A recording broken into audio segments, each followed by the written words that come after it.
அப்படி ஊரெல்லாம் பிளாட் போட்டு வித்துட்டு, அதாவது ஆக்கிரமிச்சு அடிச்சு புடுங்கி நிலத்தை வாங்கி அதை பிளாட் போட்டு வித்துட்டு அதை ஹையர் ரேட்டு கொடுத்துட்டு கவர்மெண்ட் கொடுத்த பிளாட்டுக்கு பட்டா கொடுக்க முடியல.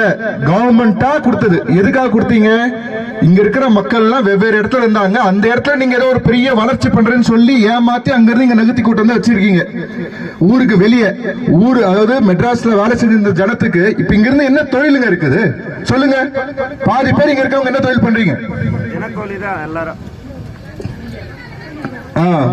பில்டிங் வேலை, ஆக மொத்தத்துல லேபர் ஒர்க் தான். லேபர் ஒர்க் பண்றது தப்பு கிடையாது. ஆனா பண்றவங்க அங்க ஆல்ரெடி கடுமையா வேலை செய்யணும். அப்படி வேலை செய்யறவங்க இங்க இருந்து அது பயணம் பண்ணிட்டு போறதுக்கு எவ்வளவு கடுமையான பயணம் இருக்கு பாருங்க. அது பார்க்கணும். ஒரு நாளைக்கு 2 மணி நேரம் பயணத்துக்கு மட்டுமே செலவு பண்ணிட்டு இருந்தா மக்கள் எப்படி இருப்பாங்க? ஒரு பஸ் வசதி கூட ப்ராப்பரா செஞ்சு கொடுக்க முடியல.